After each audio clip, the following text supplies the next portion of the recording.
My name is Mia. I'm 29. And on the worst Wednesday of my professional life, I walked out of a conference room without a job.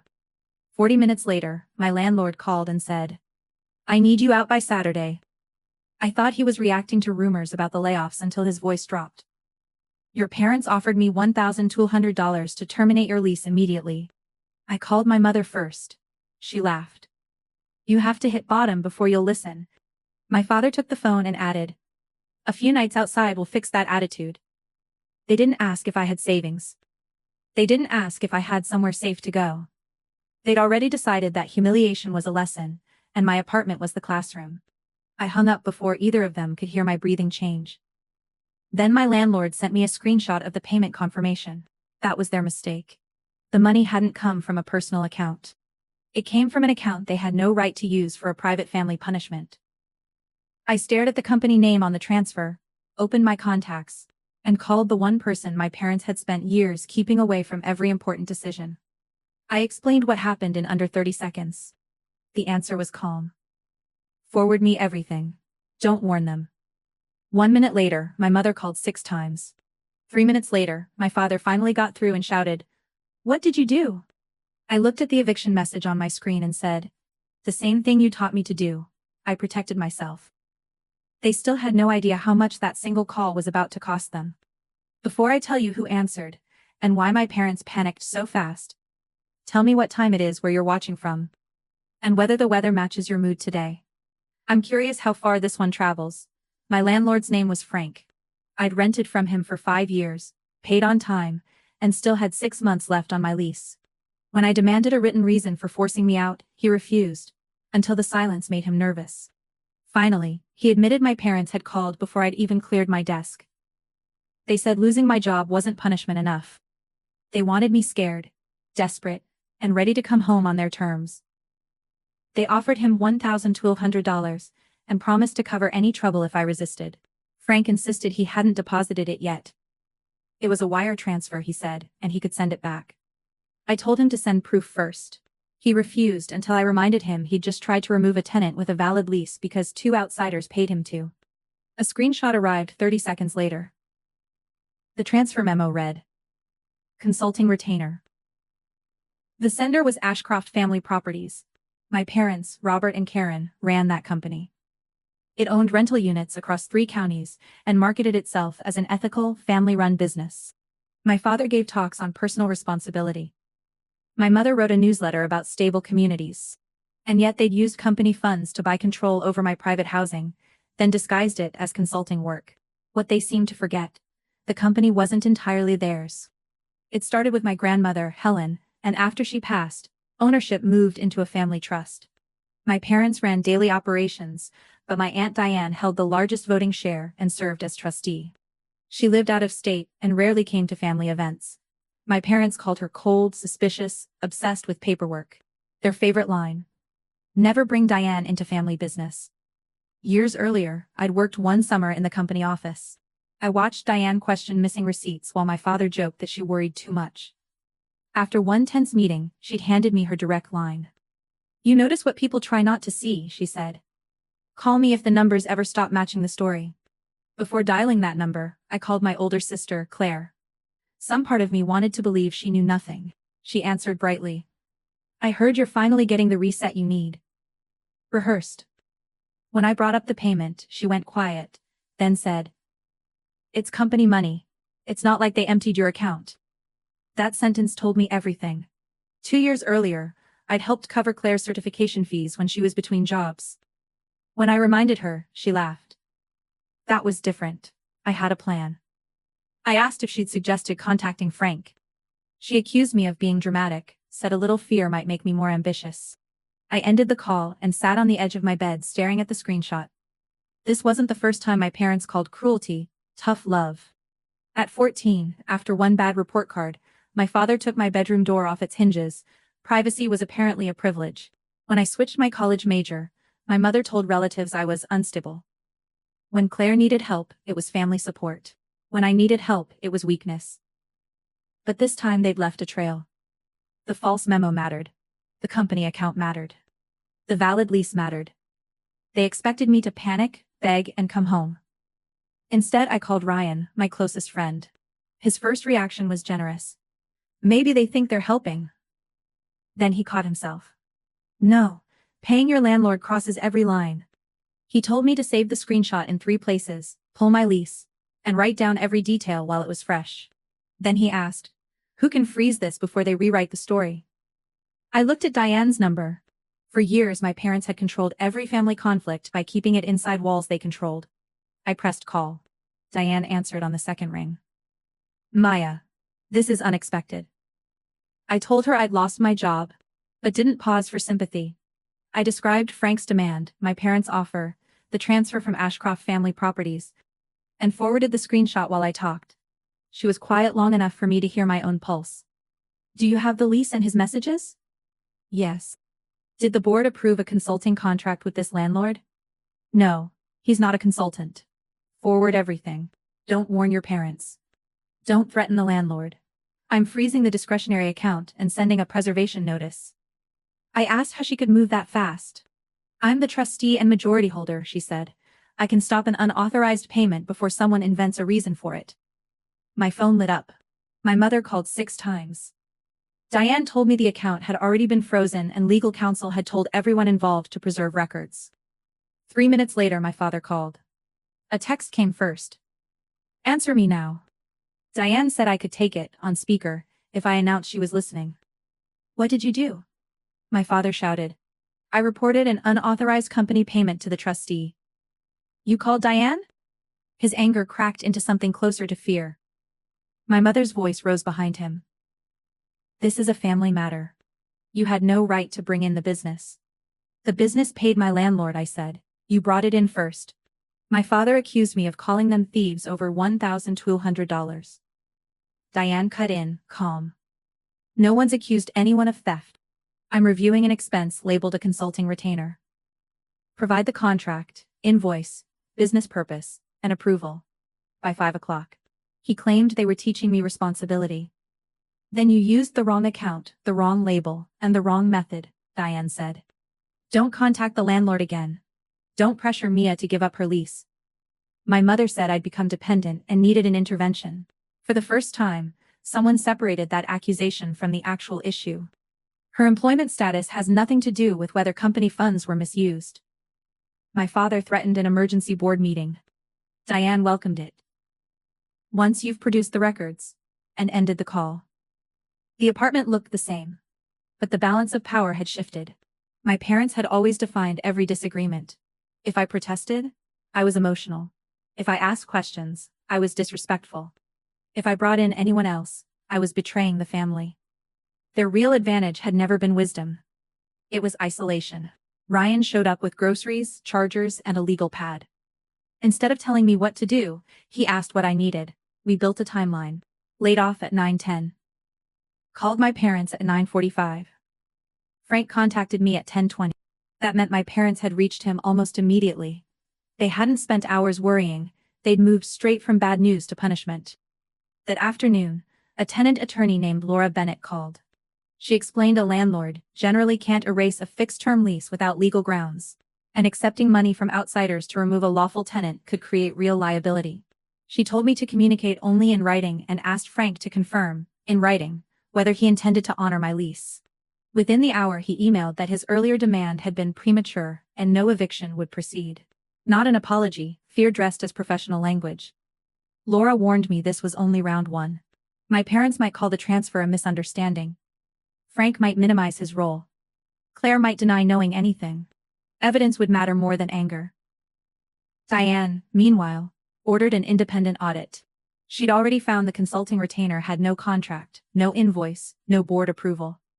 Digging into older records, she found personal trips logged as site visits, family dinners labeled tenant outreach, and expenses tied to Claire buried inside marketing accounts. I remembered seeing entries like that during my summer in the office.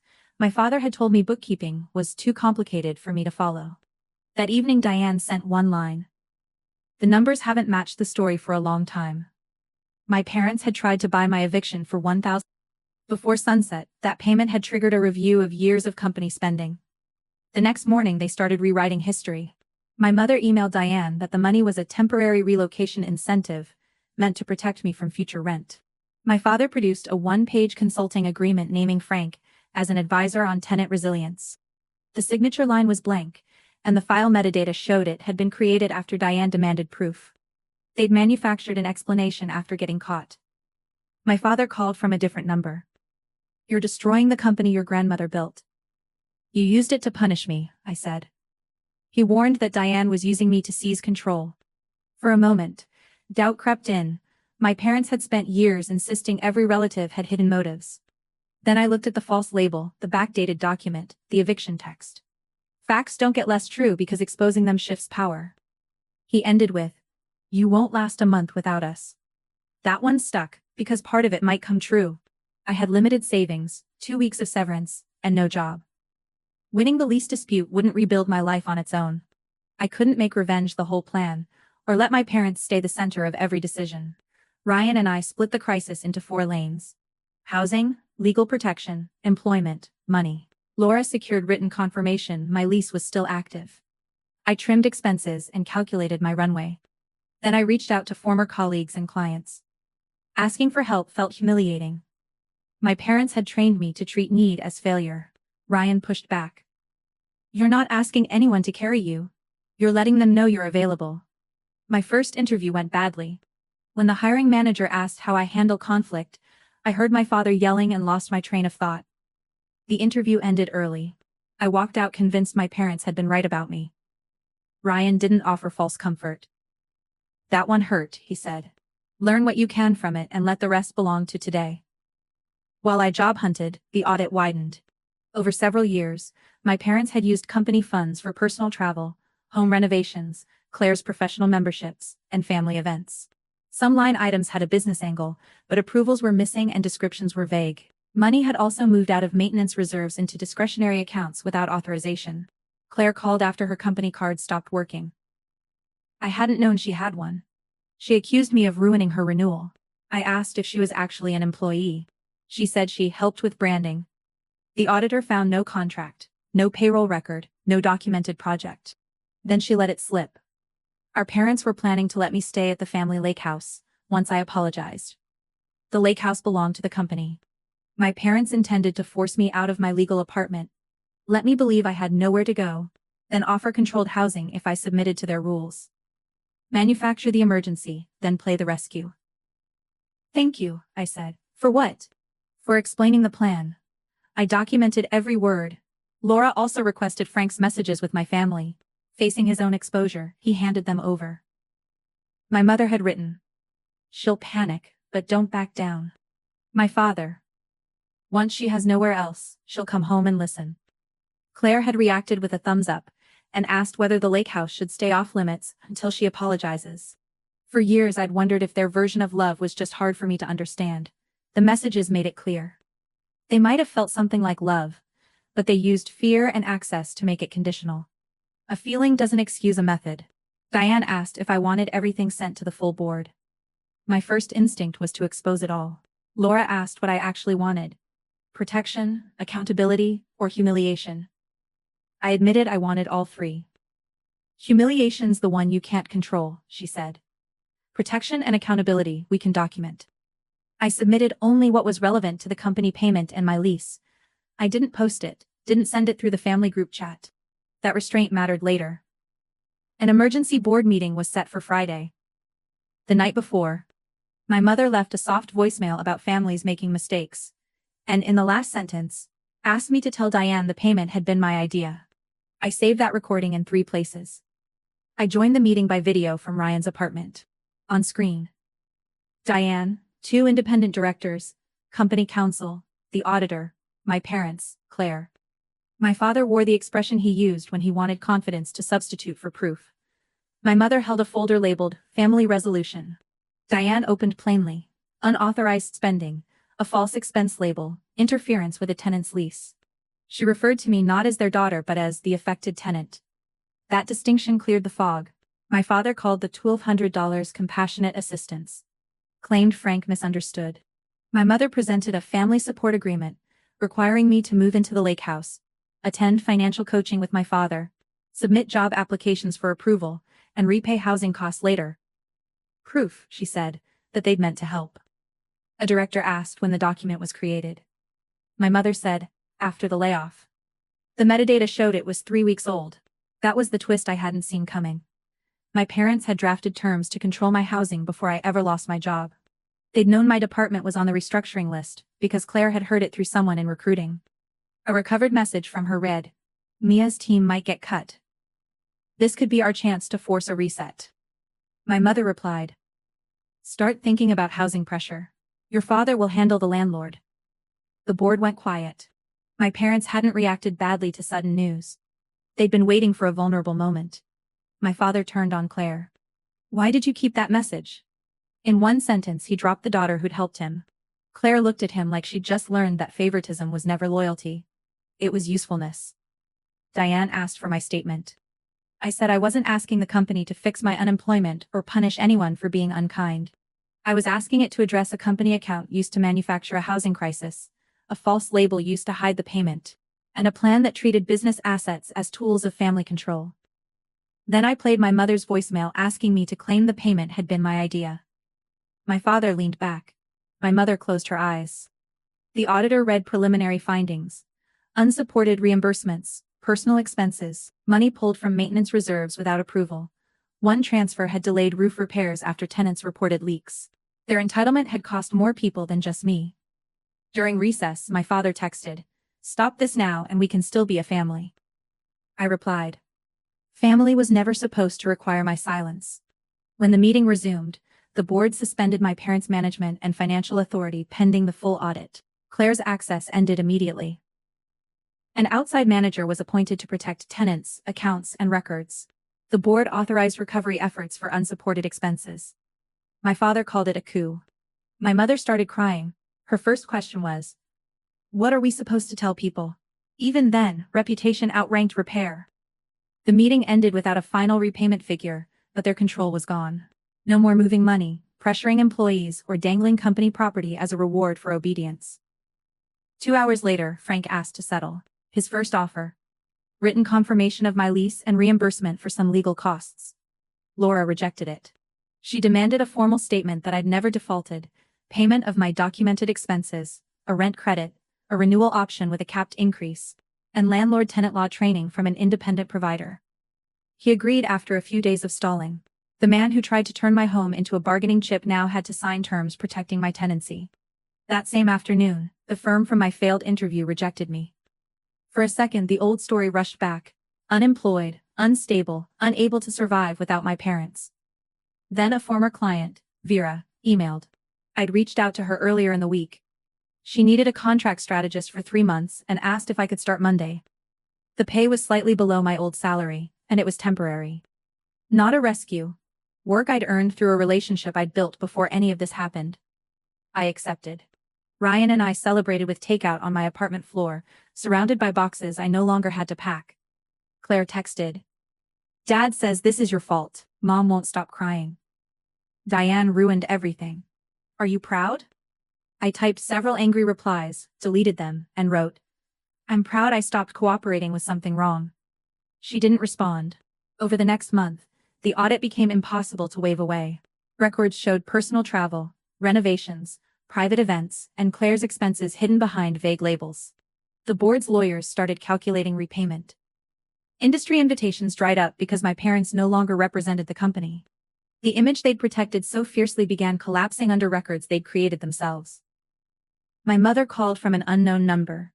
"You took my reputation. You built it on a story that wasn't true. We never would have let you become homeless," I said. "You needed me to believe I would." She had no answer. That silence told me everything about the plan. They'd wanted fear, not failure. They meant to hold the rescue until I surrendered. The full audit landed 6 weeks later. More than $180,000 in unsupported or improperly approved personal expenses across 7 years. Not all of it recoverable, but the pattern was undeniable. The board permanently removed my parents from management, canceled the salaries and benefits tied to their titles, and demanded substantial repayment. They kept minority ownership but lost the expense accounts, vehicles, and authority that had propped up their public image. The outside manager restored money to maintenance reserves and opened a real complaint process for tenants. Problems my father had waved off for years finally got addressed. Laura proposed a separate resolution for my case. My parents would reimburse the costs Frank's settlement hadn't covered, sign a non-interference agreement, stop contacting my employers and landlords, and acknowledge in writing that I'd never requested the payment. In exchange, I wouldn't pursue further civil claims unless they broke the agreement. My father refused at first. Signing would look like an admission. Then the board's repayment demand hit their finances hard enough to force the issue. To cover part of it, they sold the lake house. The same property they'd planned to dangle in front of me, once I apologized, now went toward repairing what they'd broken. They signed 2 days before Laura planned to file. The agreement barred them from interfering with my housing or work, making transactions in my name, or telling anyone I'd asked for the eviction. Not an apology, but a truth they could no longer rewrite. Claire had her own reckoning. Her recruiting firm reviewed how she'd gotten and shared the restructuring rumor. She was put on leave, then resigned. She called me furious. "You destroyed my career." "You reacted to their plan with a thumbs up," I said. "Quiet then." "They always said you thought you were better than us." I wanted them to see I was loyal. For the first time I understood her role without excusing it. My parents rewarded her when she served the story, and blamed her the second her messages became evidence. Favoritism made her feel safe. Only while she stayed useful. "I hope you find out who you are when loyalty stops meaning obedience," I said. "I can't do that work for you." I blocked her for a month. My father sent letters about sacrifice and gratitude. None of them contained the words, "I was wrong." He told relatives I'd manipulated Diane to take over the company. That rumor died the moment Diane issued a formal statement that I'd received no ownership, payment, or job from the audit. I'd asked for none. My father couldn't imagine action without personal gain, so he invented one for me. My mother's last message before the agreement took effect. "We did what we thought was best." I wrote back, "Believing something is best doesn't erase what it does to the person it's done to." Then I stopped replying. My contract job was demanding. Early on, stress made me miss a minor deadline. I braced for humiliation. Instead, my manager asked for a recovery plan. I gave her one, fixed the problem, moved on. That taught me more about responsibility than my father's speeches ever had. Real accountability needs truth, repair, and changed behavior, not a manufactured crisis. At the end of 3 months, Vera offered me a permanent role leading client strategy. The salary matched my old job, the terms were better. I negotiated before accepting. That detail mattered. I wasn't grabbing the first rescue out of fear. I was reviewing, asking, choosing. The night I signed, I stood by my apartment door. Months earlier, my parents had treated it like a lever they could pull. Now it was just mine to open or close. I still don't feel triumphant every day.